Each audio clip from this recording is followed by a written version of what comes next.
What is up, everybody? Nat Batman here with another movie review, and today I'm gonna be reviewing a movie for my second favorite superhero of all time, and that movie is Spider-Man: Homecoming. I have been so excited for this movie, especially ever since Spider-Man was announced to be in Captain America: Civil War, because it just cements him finally in the Marvel Cinematic Universe, and now we actually have his first solo movie. So, how did it turn out? Let's find out. And the reason I'm doing this is because I really enjoyed how, if you guys haven't already seen in some of the trailers or even the clip, the first 4 minutes of the movie, it was shown that Peter did like a vlogger style kind of video that kind of helped recount the story between Captain America Civil War and Spider-Man Homecoming. So hopefully this will kind of interest you guys. I just felt like doing it because I thought maybe it would be cool to try and do a review like that. But I'm not doing it with the whole mask because it is so hot in there and I really cannot do it just mask the whole time. So Spider-Man Homecoming takes place 2 months after Captain America Civil War. We see Peter trying to grow more again as he is a young kid. He is, I believe, 15 in the movie, and he's still kind of new to his powers, especially when we first met him in Captain America Civil War. He had that homemade suit and his spider sense is still too strong for him. He hasn't really learned how to control it yet. And then, he meets Tony, and then he gets the new suit and he gets to keep it in this new one. And it's also cool to see him adjust to this new suit, which is so awesome, and I'll talk more about it later. But it's more about him trying to prove himself to be worthy enough to be an Avenger, and waiting and hoping for the next mission so he can go out and be doing more bigger things with his abilities. And then he finds that there are some weapons being sold on the streets that are insanely powerful and being powered by alien technology that was in the first Avengers movie, and these are being supplied by Adrian Toomes, aka the Vulture. So the movie is all about Peter trying to put an end to his black market weapons. Tom Holland returns as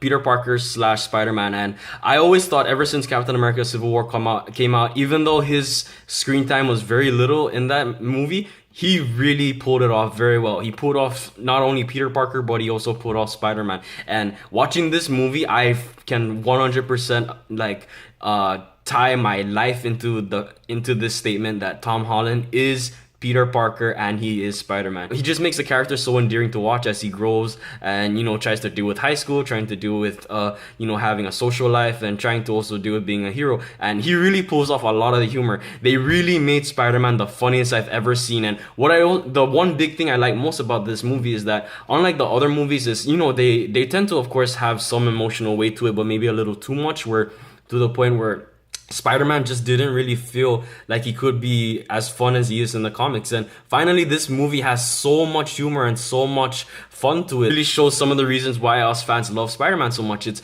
because he goes through some hardships with the feeling responsible for the loss of his uncle, and in the comics he's lost people due to being Spider-Man, and he can still try and look on the bright side and make jokes and always try to make people laugh, or even try to tease his villains, which is cool. So yeah, the humor really great in this movie. It's so funny. It's probably the funniest Marvel Cinematic Universe film. Back to his suit, the new Spider-Man suit. I love how it really is a lot like the suit in the comics currently, where it has multiple web shooters or multiple web abilities, like a taser web or a parachute, or even web bullets. You have 576 possible web shooter combinations. That is awesome.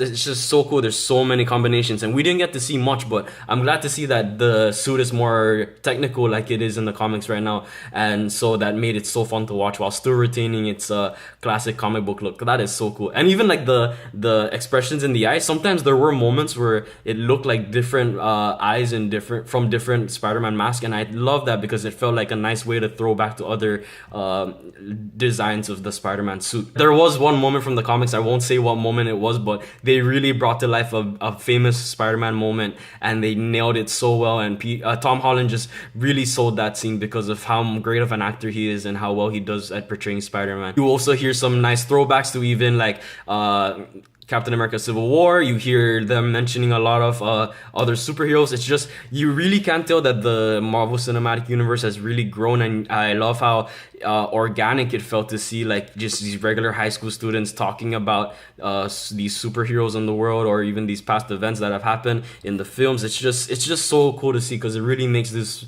world road feel like a real breathing road, and that's really awesome. Michael Keaton playing Vulture, he does a good job at playing Vulture. The design of Vulture is so awesome. I think I prefer it more than any design I've seen in the comics or video games or animated series. This is like my favorite iteration of the Vulture. I think he looks so great, and they really tried to upgrade him.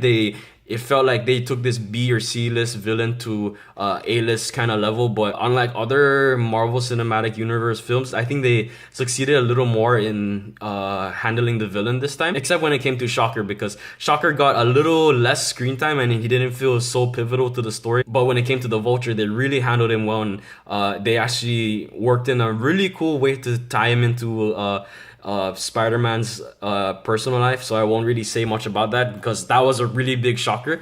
Like, no pun intended, I know I just mentioned shocker, but yeah, there were a couple twists to this movie. I won't say what they were, what they are, but I'm sure you guys will find out if you haven't already found out by spoilers or if you haven't already seen the movie. But yeah, there are some really big twists that they kind of differ from the comics, but I think it worked pretty well, especially when they're trying to do their own universe in this. The special effects were so good, except for maybe Spider-Man. Sometimes, you can really tell the difference between him in his suit and him in like special effects, where they try to make him do more inhuman kind of like acrobatics or physical feats. So it was a little distracting for me, but I ended up getting used to it. I thought it was pretty cool. Michael Giacchino did a great job with the music. Oh man, the very beginning of the movie, there will be a classic theme song returning. I won't say what theme, but he did a great job of doing his own version, and when you guys hear it, you know exactly what it is, and it was a great way to get me pumped for the movie. And the rest of the movie, he really sold the emotional scenes and the action scenes, really making them pop. And I'm not really a big fan of him. He has done some great soundtracks and some great themes for past movies, but they don't really stand out as like maybe Steve Jablonsky or Hans Zimmer to me, or like Harry Robinson Williams.